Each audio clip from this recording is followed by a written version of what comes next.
shot, everybody. It's the Sports Wrap. George Bringer, here we go. Hey, it's Saturday afternoon when we I think this is the first, except for the Army-Navy game that we did. We did. That was a great game. That was a Saturday. That was fun. So here we are. It was a busy week. George and I were, we were in Cloquet on Thursday. That was a real good, well, it was a hot day. It was a hot day in Cloquet for the... We got some things to talk about with that track meet. The Section 7A track and field meet we were down for, and George sat up in the press box like a big wheel, like a big, like he was at the Big Ten championship game. That's sitting right. in the press box, and he made me go down and work in the sun and get a nice color of red going and everything You were else. like an apple when you were done. I was warm. You were warm. I was warm. Yes. There's an adjective that would go before that, but this is a family show, so we can't do that. I can't use that adjective. No. That describes a lot of things in the world. But there were a couple of other people we saw from around here, Randy Anderson, Dick Ostrun, and they were melting too. So it was. I'll tell you, there were a lot of people there, and they stayed right to the bitter end. And well, I said this, I think, on the air on Thursday morning on the radio. There really is nothing really better than the section track meet to me. There really isn't. Because track and field, make sure Mr. Oster doesn't get on me. There's nothing better than the section track and field meet. You're seeing the best kids in the area compete under difficult conditions because the stress is on. They're just one step away from saying, hey, I went to state. And so it's just a great day. You get to see kids do things that normal kids can't do. I won't say there were any record-shattering performances, but did you hear the name Neva Polo a few times? I did hear that name, and I also Gino Orbaum. And that was as good a performance of a young high school guy that I've seen in a long time. Well, a lot of people know Gino Urbaum's name just because he's won the section cross country meet. He's won state titles in track and on the track. So Gino's pretty much a household name. Neva Polo is not so much, but she's going to be. She won 4 events. All 4 of the individual events that she entered, she won. She's from Floodwood, and she's just smooth. Yeah. Like I said, no earth-shattering, record-breaking performances, running a whatever time, but she was the class of the field. She was, in my mind, the class of the day. So for her to do what she did, and again, I'm going to let you know. I don't have it. I have it out in my car. I actually have the results printed off. Anyway, I think it was in the 100, the long jump, the triple jump, and I think it might have been the high jump that she won her 4 events in. Don't quote me on those, anybody, but anyway, she won 4 events. That's 40 points. That's a lot of points. That's a pretty good day. Yeah. I'm very curious to see how she finalizes down at the state meet with 4 events, all in the same time frame. Usually the state track meet over 2 days, so she would do 2 of those events one day, 2 of those events the other day. It'll be interesting to see what happens when she's got to do them all 4 at that level. Well, and there were some real great pair-offs in the 1600 men's. Cameron Stocky from Rock Ridge, Virginia. Rock Ridge, Virginia. Boy, I'll tell you, he's smooth. He's smooth. Big, strong runner. There was also 4 of those guys in that 1600 meter that competed in the 3200. So Gino wasn't the only one. Yeah, Gino Urban's from GNK, Greenway National Keewatin, and we like I said, I think most people, if you followed track at all, know of this kid. We're gonna miss him. He's multi-talented. The biggest thing that I think that he did was he not only ran the 16 and the 3200. But then he ran the 4x400, which comes, after the 3200 boys gets done, they run the 4x400 girls, and then they run the 4x400 boys. So he didn't have a lot of time to recoup. And it was an exciting race as we saw all afternoon. That was just incredible. And that's, there's a reason they run the 400 4x, and it's, that's why. Yeah, Gino ran the last leg, was behind in second place when he got the baton, 110 meters in, he was in the lead. But the kid from Proctor wasn't going away. Kicked her down. And when the kid from Proctor passed Gino up, he kind of looked like this. Here, I'll turn this way. He kind of looked at him like he could not believe that kid had it, that he was going to. And Gino, I think, knew at that time that he had nothing in the can to go to. He didn't have that. He didn't have a kick left. Well, and, you interviewed him later, and he said that they kind of had this planned out, that he was going to stay reserved for the 16 and the 32 and try to win that 4x. Make it to state in the 1600. Don't go out and kill yourself. 3200, win it, and then see what you got left for the 4x4. And when I asked him in the interview, what's the highlight of the day, he said, no doubt about it, going to state with my pals, my buddies, in the 4x400 is the highlight of the day. He's been there before in the 16 and the 32. Never went with a relay, so it was pretty exciting for him. Greenway, G&K ends up winning the team title. It was razor close, 4 points between them and Escor, 3.5 points. So it was, like I said, it was an exciting day. Yeah. Gino obviously was part of that excitement. We're not talking a lot about the Broncos here, but there was an excitement there. Before we do that, we're going to forget if we don't do this. Yes. Max Dremel, we just found out like 10 minutes ago, hole-in-one on number 6 at the River Golf Course. There he goes. There he goes. See, we almost... See, we got a Saturday crew now. Oh, yeah. So that's hot off the presses. I mean, that's like, it's 3:38 up on the big clock. That was like 15 minutes ago that he did it. So anyway, congratulations, Max, on that. And for the Broncos, Cody Jansen, the Diesel, as we found out, that's what we're going to call him this morning. Were you listening to Coach's Corner this morning? No, I missed it this morning. I was working on a boat. Real short story about Coach's Corner. I said, well, Cody Jansen, and like Paul's like, whoa, don't call him Cody. That's not his name anymore. He's changing his name. And I'm like, oh, there's a story. So anyway, he had to go run a leg of the 4x100, and he was handing off to Parker Fleslin. Well, Parker didn't get going soon enough, and the big Diesel couldn't slow down fast enough, and he freight trained him. Boom. 38 stitches in Parker Fleslin's leg. He spiked him, got him right in the back of the leg, right in the calf. 38 stitches it took to sew him up. He got ran over to boot. So Cody Jansen going to state. Cody's a good sized boy. He's a good sized boy. Going to state in the shot put, 47 feet 8 inches. You know, a lot of times to go to state, you got to be in that 50 range. Yeah. This year you didn't have to be. Cody did what he had to do to get there. Yeah. There's no whatever. You go to state, you go into state. So he did a good job. I can't say enough for a kid who's kind of quiet, kind of reserved. All afternoon he was struggling. He wasn't really even hitting 45, and he knew that he was going to have to get one of his best puts in order to win or first or second.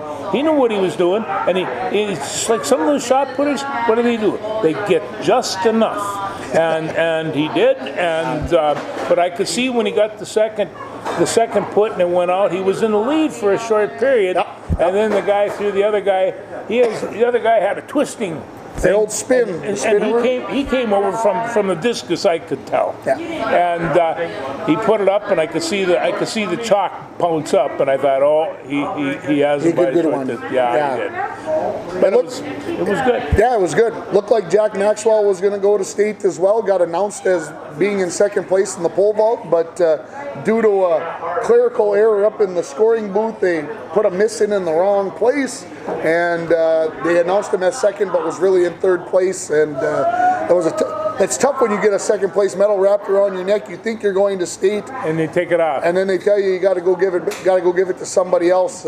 And Coach Paul Jelly told me he did it in class for him. Walked right over to the kid, congratulated him, switched medals with the kid from Crosby Ironton. I would be shocked at anything else from Jack Maxwell. He is a class kid, a class act, and a real fine athlete. We're going to miss him. Yeah, for sure. Yeah. He takes third in the pole vault. He also took third in the 100 meters, and that was only by 0.09, 900ths of a second, that he missed going to state in the 100 meters. So a close but not close enough day for Jack Maxwell. Olivia Thostenson participated in 4 events. Mm-hmm. Christian Huffnagel participated in 4 events. And Olivia, she took 3 fourth places. So those are point scorers, and those actually, are point scorers. in terms of overall point scoring, the Broncos fared fairly well. They just did not hit the big ones that they thought they were going to hit. You need to get those first places to get over the hump. But Olivia took 4th in the high jump, 4th in the long jump, and 4th in the triple jump as a freshman.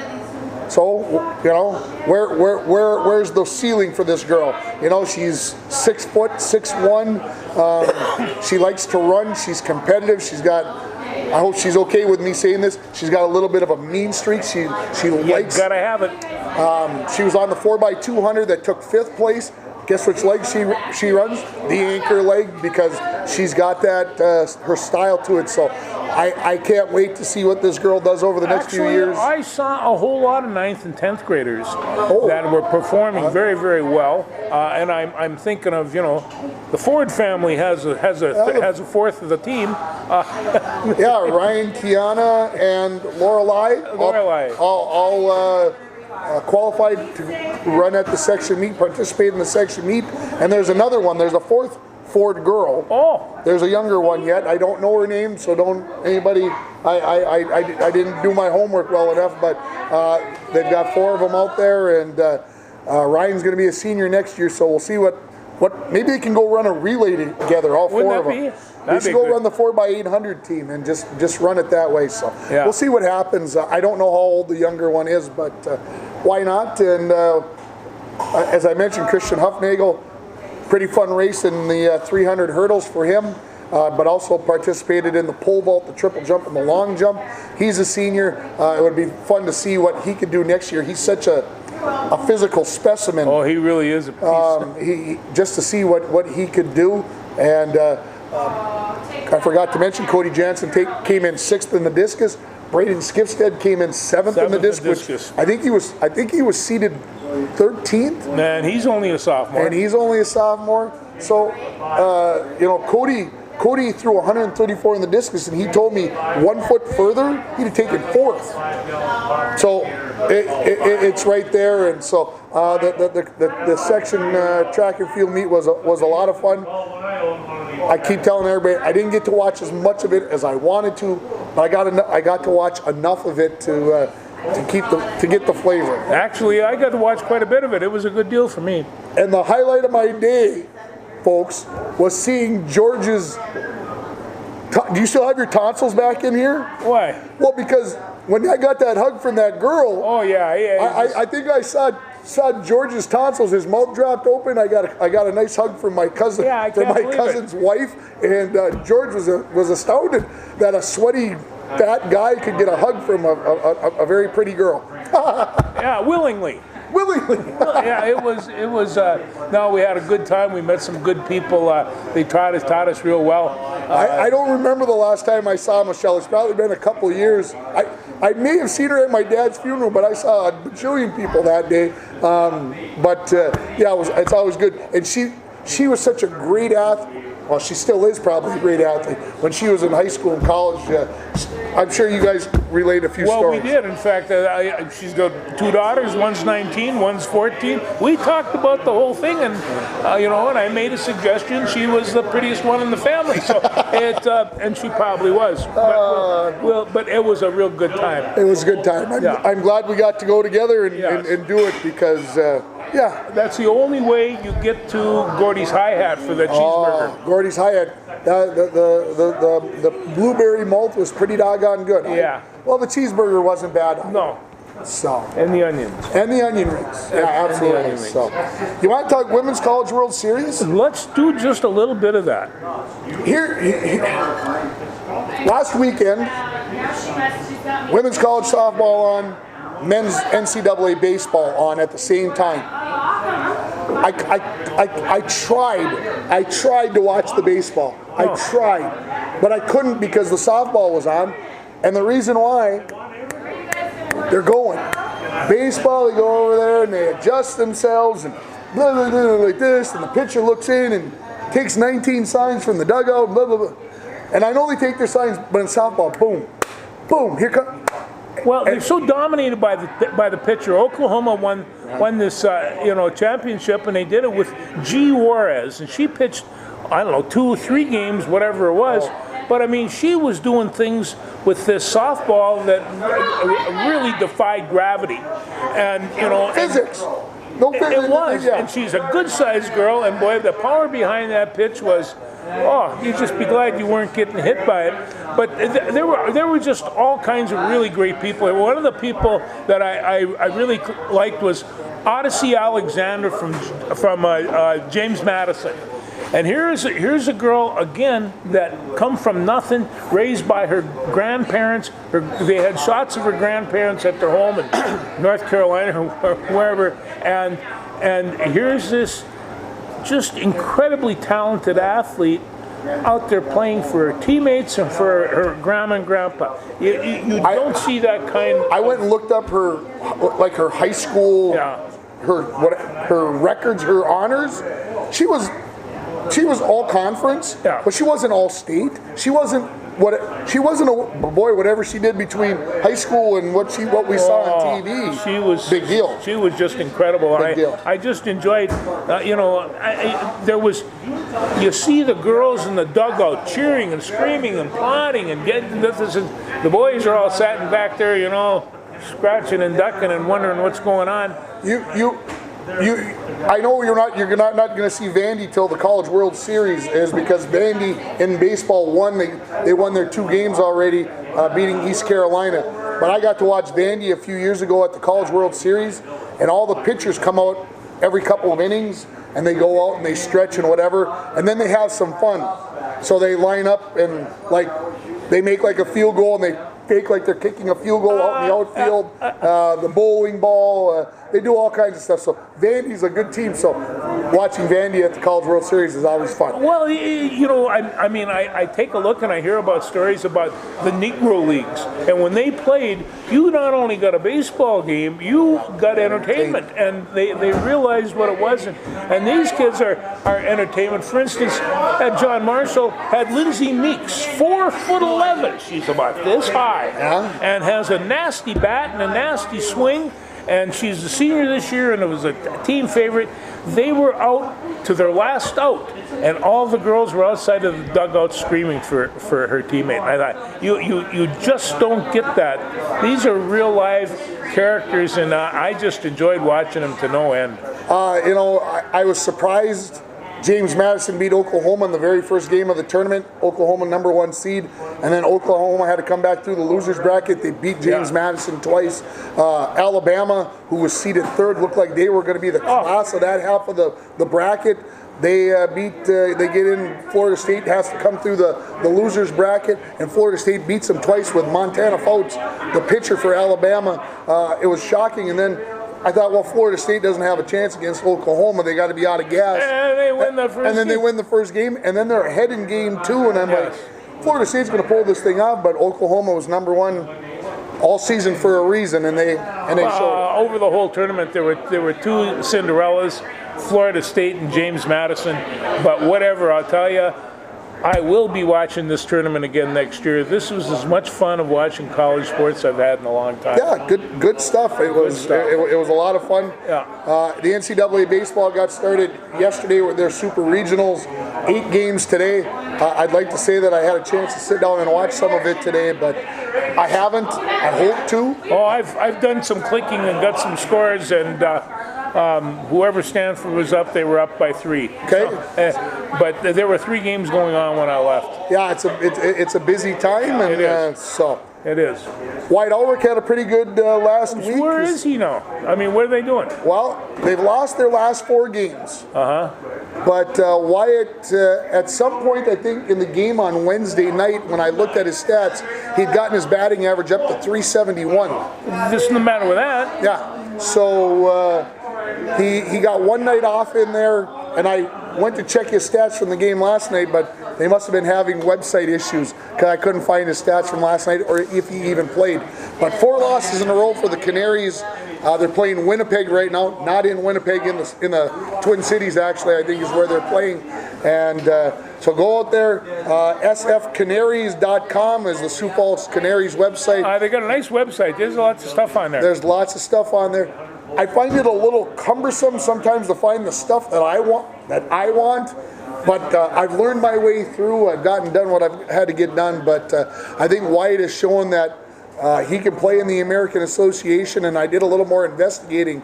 They're not affiliated with any major league team, but they are supposed to be equivalent to a AA minor league team. So, I don't see any reason why, if your batting average is in the 300s. As long as we're on the subject, do you see, I'm looking at the Twins, they're shuffling around from St. Paul. They could be running a bus line. The fact that they've cut back on a lot of these minor league teams, are they going to run out of players the way they were flying through them, the way it is in some of these? I think they've got enough guys through the situation to do what they've got to do. I understand they've run a lot of players up the hill, so to speak, up to the majors, and hopefully they're going to get some of these guys back. Arise was playing in St. Paul. Buxton's been playing in St. Paul. Maeda Kenta threw down there the other day, working his way back. So hopefully the Twins had one guy they pulled over from St. Paul, and he had never played in the outfield since he was 12 years Nick old. Gordon he's a second baseman. He ended up having to go to the outfield. It's been a mess, to say the least. They got a casualty list. They don't have an injury reserve list. It's crazy right now. Yeah. So, but they hit 4 solo home runs last night and lost. Yeah, I know. So they're banging and blowing it. But Judd Zulgad, I think is his name on Twitter. He has been begging the Twins to just cut Shoemaker. Just option him out. Be done with him. They put him in the pen. Well, he was supposed to start last night. Then they decided they were going to start this 6'9" kid, Bailey Ober. And Bailey did okay for himself, but they decided to bring Shoemaker in the 9th inning to see how he would do, and he fell on his face. So, what does that mean? I don't know. I think they're going to designate him for assignment DFA. He's got to go. You got to bring one of these kids up and do what they got to do. Well, Barrios is going tonight. He's probably still their best starter, at least. He's been depending. He's got his stuff going on. Yeah. He's working it right now. Yeah. But they talked about Randy Dobnik the other day. 2 starts ago, he lost a fingernail. Yes. So he went to a salon and had one put on. That didn't work. It didn't work very well. No. So it sounds painful to me, but think about what kind of pressure you're putting on your fingernail to throw a sinker for it to fall off. And we're also meeting just a bit of a deadline here. Everybody kind of measures before and after the 4th of July or before and after the All-Star game. If the Twins could be 7.5 games, and they would still have a chance. They would still have a chance. Unless they get something like that. Yeah, I hope that we get something like that. I hope we get that going. We haven't had a real good streak. Have not had a big streak yet. No. And I don't know if this team,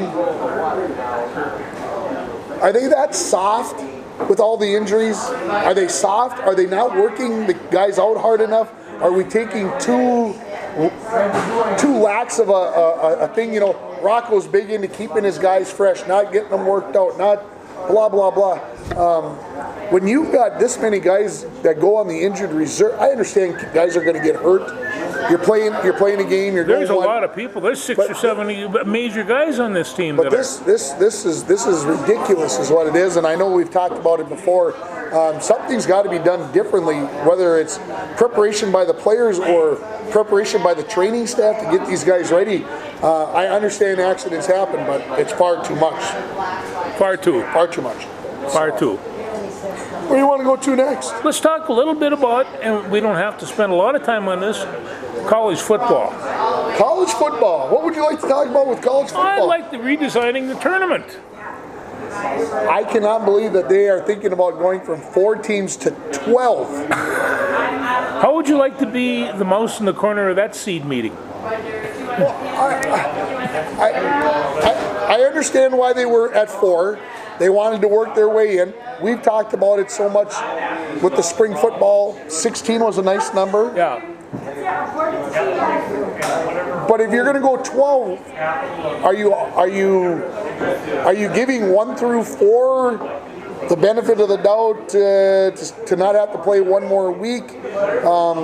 Is it you want 3 weekends of it? I don't know. I think it's going to pass.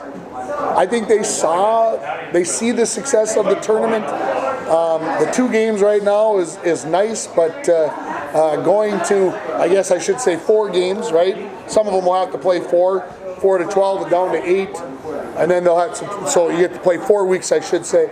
But to me, if you're going to go 12, go 16. Well, and I guess I have to agree. Maybe it's too many games in a weekend. For instance, we had Coastal Carolina this fall, really nice team. They wound up ranked 13. Cincinnati was ranked 8th. And the way it works right now, Oregon would have gotten the tournament because they were conference champions, and they were 25th. They weren't near the team. Although I think I've been looking at Oregon. They got a good team coming back. Yeah, So, I don't know if it's going to be pick 12 teams, or are they going to take the top 12 ranked teams? How are they going to decide on those 12 teams? I don't know, but... Well, and the other thing is who's going to benefit and who's not. Because the SEC is really dominating college football right now. And so are they going to all of a sudden say, we've got Alabama, we've got LSU, we've got Georgia, Clemson, and Auburn, and Georgia. I mean, there's no limit to how many teams a conference can put in. I think the SEC could find themselves easily. I mean, they've had 2 teams already in the 4 teams, so they can easily find themselves with 3 or 4 teams in the 12 team. What this opens up is a team like Coastal Carolina, these other non-Power 5 conference teams that are in the top 12 that the voters think are high enough, and give them a chance to get in the tournament, because they weren't going to make the 4-team tournament. It wasn't going to happen. Now that they're going to have a spot at the table. They're going to have a chance to bark a little bit, if you will. There's some arguments. I mean, number one, I don't think Cinderella teams make out real well in Division I football. They can, and you can see upsets from time to time. Boise State hasn't fared what your Boise State. No, they have, but they very rare. And so, but I mean, it does happen. But you still have to play the game, and you still have to go over there. I mean, Coastal Carolina had a real good game. They had a tough go against Oklahoma or Alabama. Yeah, I think what the 12 team does is gives these teams that haven't had a chance to get in the top 4 to get a chance in and say, hey, we deserve a shot, because here's what's happening, folks. The same 4 teams, 3 of the same 4 teams seem to be in the Final 4 every year. Yeah. So they get those high-profile games. So how do the other schools compete against that kind of thing? Well, if I want to play for a national championship, I got to go to Clemson, Ohio State, or Alabama. Alabama, Clemson, Oklahoma, Georgia, Ohio State, Texas A&M. But you know, at the end of the day, the voters are going to go, those 3 for sure. They're going to get the benefit of the doubt. So where do I want to go play? Well, all of a sudden, if you say, hey, you might be able to go play at Texas A&M or maybe Iowa State, and you will have a chance to play in the national tournament. Now that school has bargaining power with the kid. Oh, yeah. Hey, you're going to get a chance to play for a national championship. You don't have to go to Alabama and sit on the bench, man. And that's the way it is right now. I mean, everybody, Alabama and Notre Dame. Yeah, and actually teams like Notre Dame are going to be suspect. They're going to get caught in the middle on this, and I think this is a good thing for college football fans. Might not be good for the kids, but we've shown that the AA, or the FCS, and the other divisions can play a tournament. There are predictions of the amount of money this is going to raise, and they are talking going into the championships. They will have 4 times the amount of money so they're making like $400 million now. So it'll go up. There's a lot of money involved in this. A lot of money. A lot of money. ESPN and CBS and ABC Oh, yeah. and Fox, they like those college football games. They do. Where do you want to go next? I got some NBA that we can go to. Let's go NBA. Let's go to NBA. You know, I caught bits and pieces of Milwaukee and Brooklyn. Yeah. No, I haven't. I have to admit, I've seen Milwaukee play twice, and I've seen Brooklyn play a half. Brooklyn's got a very good basketball team. Yeah, they should. They've got three of Kevin the top. Durant, yeah. Yeah. And I forgot that, that when you put Kevin Durant and he gets hot, he's as good as any basketball player in the league. And so they beat they lost to Milwaukee by 3 points last night, but they're going to play. Well, they play tonight. Yeah, they tomorrow I think it is. There's only one game. There's only the one game. Clippers and Utah today is the only game. That's on Clippers tonight. in Utah. Speaking of which, this is going to be a dandy game tonight. Well, I think the Clippers know that I think if they fall behind 3-0, they're done. they're done. Yeah. It's difficult to come down 2-0, but they got a pretty good team, and They've got a very good team. Yeah, and so and at this point in time, boy, I'll tell you, basketball becomes a contact sport, Tim, and these guys are pretty good contractors. I mean, who was it that was with Brooklyn last night? Knocked, he's 7 foot tall, and he gets knocked on the floor, and he's banging all over, and he's just, and I thought, whew, man that drops that far is bound to get a bruise. Yeah, that's a very good possibility. The Bucks squeeze, game 4. Well, the scary part about the Bucks game was Chris Middleton, they scored 86 points. Middleton scores 35. Giannis Antetokounmpo, so I've been practicing because I got to say it on the radio, Antetokounmpo, he scores 33. So that's 68 of the 86 points. Yeah. They didn't take the game-winning shot.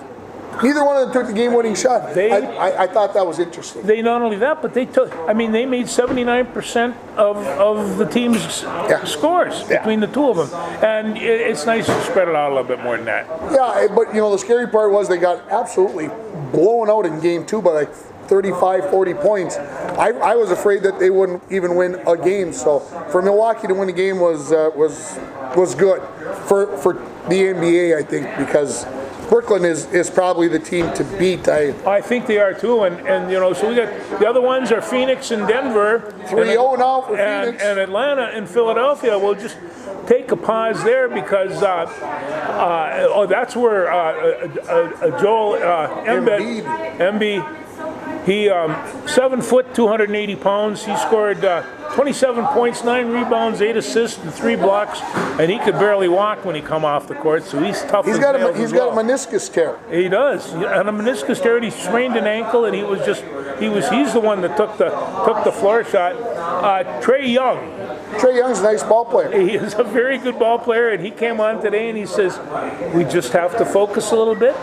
We'll come back." And yeah, I think Atlanta is giving Philly everything they want, and it wasn't maybe as close as I thought it was going to be last night. But while we were sitting at the another establishment last night celebrating life, they had it up on the TV, and every once in a while I'd glance up and say, "Oh, Philly's winning."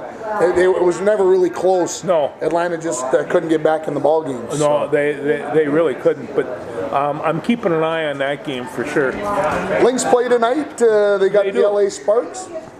They're playing better. They're playing better. They're in the cellar of the Western Conference. Who knew? 3-5 is low enough. They're the only team below 500 in the Western Conference. That tells me that the Eastern Conference isn't very good. Yeah. The Chicago, I think, is 1-10. I looked at the standings this morning, and anyway, hopefully they can get a win. Like I said, I think they're playing better basketball. They got everybody there now. They got everybody there. Everybody's going to be going in the same direction, so I think things are going to turn. Yeah. Should we talk NHL? Let's talk NHL. I think the last time we did a show, George, if I remember right, Colorado was up 2-0. And they were bound to win that. There was no way that Vegas could come back. I think that's what you said. I asked you, can Vegas come back? And you shook your head, and I said, I agree with you. I don't think it can make it. I talked to a few people who predicted that Colorado would win in 5. I said Colorado would win in 6, but Vegas found a way. They did. Won 4 in a row and win it in 6 games. Well, I think the first couple of games they're still getting their legs, but that third game they came alive. Where did they find their legs? Did they go down to some shop and get some energy drinks or whatever? Because they came right off of the 7-game series with the Wild. Had to play 2 days later, maybe the emotional. They looked like in the first 2 games that Colorado was going to absolutely steamroll them. I mean, it didn't even look close. And all the rest of the games were fairly close. But Vegas found a way. Well, and keep this in mind, Montreal has been hotter than the French pistol. They are incredible. They've won 7 straight. 7 straight. And now they get Vegas starting on Monday. That'll be a fun series. Oh, yeah. It's going to be fun watching them crossing the. We're not actually going to get them watch across the border, but they're going to play in Montreal. They're going to play in Vegas. How are they going to keep these guys safe so we're not spreading COVID and all the other stuff? But Tampa and New York, the Islanders, they get their series started on Sunday afternoon. Mike Bolstad said he picked Tampa. Before the whole caboodle thing started here, he picked Tampa Bay to win it. I kind of went with them. I said the Wild would be there. Unfortunately, that didn't. That was probably with my heart. Tampa is built for the playoffs, and they've shown that they continue that. The Islanders, the New York Saints, as they're being called, because they don't take any penalties. Apparently, it's going to be a fun series. Hopefully, I get a chance to sit down and watch just a little bit of it. More than I have got to watch. There's been so much going on lately, George. You only got 2 eyes. And you only got 24 hours in a day. That's a problem. We can't That's a problem. that. If somebody can sell me a few more hours per day, that'd be great. So, but the hockey is going to be fun. The Islanders 1-6, Vegas 1-6, Montreal 1-4 with a sweep of Winnipeg, which absolutely made no sense. We're a couple of weeks away from having a Stanley Cup champion, and potentially, and it's just. But this is going to be very, very good hockey between now and then. And I'll tell you, I am a Fleury fan more than I've ever been before. He gets the job done, and how he does it, I mean, the highs, the lows, the rest. But he's the one that's kind of kept them in this thing so far, and it's. Yes, I saw something come across my phone today about Colorado on whether they need to do something different to win the Stanley Cup, and they were basically, the article said, no, don't blow this thing up, don't do anything crazy. This is a good team, they just got beat. I'd like to say that about the Wild a little bit too. I think so. You're right. They've got the pieces. They're going to do something, and they're going to bring some of these younger guys up. The couple of their last #1 draft picks will be in next year, and I think they're going to see how things go, and then they'll decide. What we'll see when the Kraken comes a calling. What are they losing the expansion draft, and then we'll see how things play out. I don't know, but it's going to be an effort for me to get a Kraken T-shirt, but I'm going to get one. I can't believe that you can't get one yet. No, I can't either. They're that popular. The French Open is being played. Yes. Of course, I even got to watch the final 2 games this morning. That's a lie. I watched a couple of games in the first set before Coach's Corner, and I watched a couple of games after Coach's Corner. That's how long the women's final went. But Barbara Krejcikova wins her first ever major title, first Grand Slam in 3 sets over Anastasia Palyuchenkova. Palyuchenkova. It's really too long a name to have, but it wasn't I won't say it wasn't the greatest tennis, but it's on clay, so it's a little different. It's a little different style of tennis, and if you're used to watching hard courts, the clay is different. Well, Djokovic and Nadal, they had a classic. 4 hours. I was told, my Uncle Paul said it was a classic. He said, you get to watch any? I said 0 points of that I got to watch. So anyway, hey, Sunday at 8 o'clock in the morning. You think I should have my rear in the chair correcting papers? Well, I should be correcting AP Calculus exams while I'm watching it. I can't give you any advice on that. I know that I'm going to be watching this at 8 o'clock in the morning. I'm going to forego my news. Yeah, Stefanos Tsitsipas will be Djokovic's opponent. Novak is he's on a roll right now. I'd have a tough time seeing him lose. But of course, I will be. Wimbledon next? Wimbledon is next. That starts June 28th. So just 2 weeks away. We'll get Wimbledon started, and maybe Roger Federer will make a run there after he withdrew because of the knee. Listening to his body, that he knows if he's going to win one more, it's probably going to be at Wimbledon. And I think he wanted to stay healthy. So of course, I'm pulling for Roger to win one more. I think Rafa Nadal will win again. I think obviously Novak Djokovic will win again, Grand Slams, but would be nice to see Federer win just one more. Just like I guess I'd like to see Serena Williams win one more so she'd get to 24, but both those windows for those two greats closing very quickly. I honestly don't see Serena Williams winning another one. I think the time has passed. I'll pull for both of them. What a run that woman's had. It just, goodness gracious. And I've been, For sure. You see at the end of that, I've seen cameras where her serve just comes at you. Yeah, I wouldn't know how to hit it. You couldn't get out of the way. Close your eyes and hope. Yeah, it's amazing. And Paul did say the tennis between Nadal and Djokovic was amazing. He said, I don't know how they do it. How do they hit the ball that hard and run the ball down? I mean, that's how fast they are. And especially on some of the courts that they're playing on, those courts are incredibly hard. And it's a grueling sport. Do that for 4 hours against the top competition. Don't tell me that conditioning does not play a factor.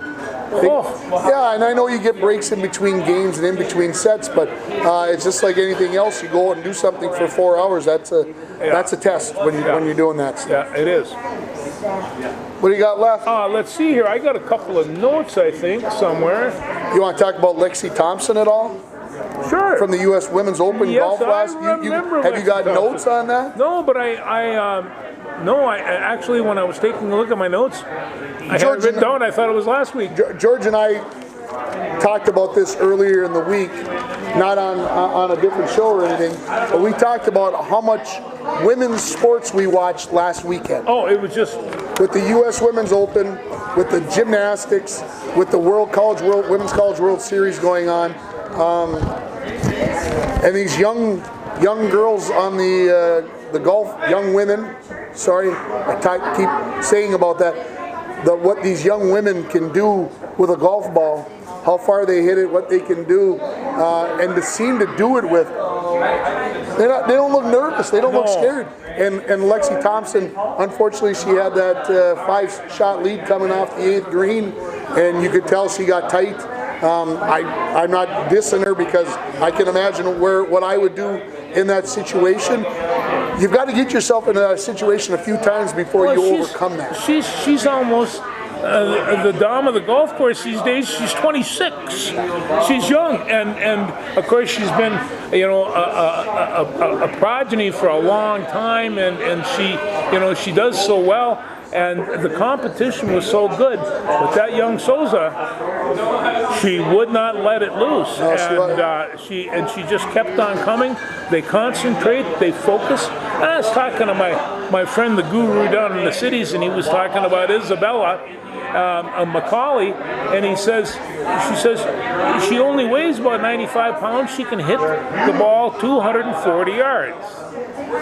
She's 5'3". Yeah. So it's not how big you are.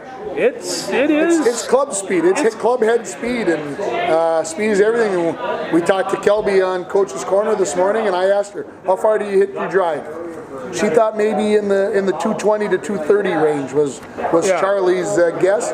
So she's going to go to the state tournament this week if I can turn the corner, or fall into that. Kelby Tuesday, Wednesday in Jordan at the state golf tournament. I had forgotten till on Coach's Corner that when she was a 7th grader, she golfed with the Bronco girls as one of the 16 members. I had forgotten about that. So this is not her first trip to the state golf meet. So I think she'll go down there with some confidence. She was very smooth this morning talking about what she wants to get accomplished. Say, I want to shoot in the low 90s, and if she plays her kind of golf, that is exactly what she's going to do. Well, I'm pulling for the Chaska Hawks down there. They won their sectional and they beat Minnetonka and Eden Prairie and all the rest of these power schools and did a really nice job. And their kids are playing at a really high level. The coach said that they were surprised at how high the level they're playing, but they're going into Bunker at Mankato next Tuesday. The team to beat on this bunch is Edina. Edina has 6 kids that shoot 70 or below, and so That's crazy. It just really is. These kind of tells you that you really don't have a chance, but that's golf, because golf gives you a chance every day. You kind of got to play it, so it's like, and I told Schneider, yeah, you are the greatest JV coach in Minnesota history. This we've already proven. Are you going to go down there? Yeah, you got to go watch his boys, but he had to go fishing first. I don't know. Anyway, Chaska Hawks, I told him, I says, you tell them that they're going to be talking about you guys in northern Minnesota before they go down. He says, I will tell them. I'll tell them, man. Right at the end of the show, boys. Yeah. So, we're coming down to state baseball, state softball, state lacrosse, state track and field. Did I say state golf? I don't know what. State whatever. It's a busy week for state tournaments. Yeah. Baseball, Southridge, Aiken, and Grand Rapids going from our section 7 in baseball. In softball, Cherry's going back for the first time in 5 years. Greenway's going down 25-0. And then I believe it was North Branch that came out of down in section 7 3A. So hope those teams do well. It's going to be fun to listen on the radio on Tuesday. We'll be busy with the phone and the computer and have things on and see how things go. But hopefully they'll be able to cover everything as well, because I got a phone call to try to go fill in, and I had to say no because of other commitments, but it would be great to be down there and watch. And I got an invite to go watch the state track and field meet on Friday. Geez, I'm hoping I can fit that into my schedule. That sounds like a lot of fun to go down and watch Cody. Plus, I'd really like to go watch this kid from Pine Island pole vault. And pole vault 16 feet in the section meet.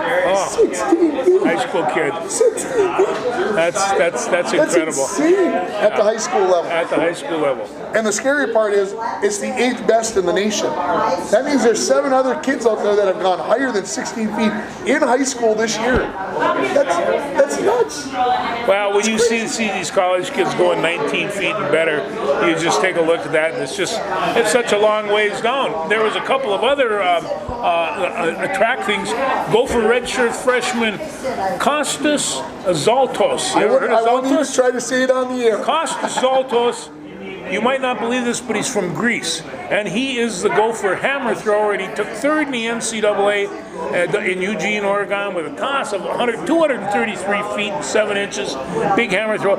You should see the build on this kid. Yeah. He's just like this massive. If you needed a Greek Olympian type of thing, great he big fits the guy. bill, He really fits the bill. And then I also want to say,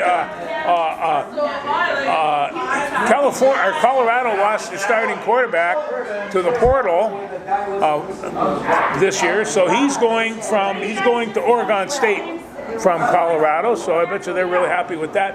And Chet Holmgren was nominated the Gatorade Basketball Player of the Year. The 2nd time Academy Award has won this in 2 seasons. Apparently they're recruiting well. Apparently Minnesota's got pretty good basketball players. Apparently they do, yeah. Yeah, good stuff there. I was going to go back when you said, what were we talking? A kid from the cities, he ran, I think, at Champlin Park, I think. He won the NCAA 200 yesterday, running for Florida. Okay, I'm going to screw it up, so I won't even try to embarrass myself. Anyway, he's out of the Twin Cities area, and he's running for Florida, and he won the NCAA 200 title. You know, that's not too shabby. We don't get a lot of those sprinters like that up here. We don't. No. So that doesn't happen. Again, like I said, you got a kid that's pole vaulting 16 feet. Where does this kid end up going to school and participating and doing the things? But yeah, Minnesota athletes doing pretty well for themselves. They are really doing well, and I've been resorting back to my favorite theme. It's the youth that's coming up. These kids are young, and you know, when you watch the ladies PGA, Jesus, half those kids there were barely 20 years old. They're really young. So hey, all for the youth. They got it working. Legion baseball gets started this week. Summer softball gets started this week. Of course, everything going on. We'll keep you in the loop as things get started next week with all the area teams doing what they do. And it's summertime, but the sports keep rolling on, Joe. They do. They do. In fact, that's what keeps me awake at night. Literally. Yeah. Anything else? No, that kind of does it for me. I didn't know if I had enough stuff today, but Lindsay Meeks, she's my inspiration this week, and so she was an inspiration for a lot of people. I loved her. Yeah. Anything else from you? Just try to keep chugging along. That's all we can keep doing, folks. Well, there's a lady over there with a frosted glass that I think she wants my help with it. All right, we'll try to help her out. Thanks everybody for watching. See you next week.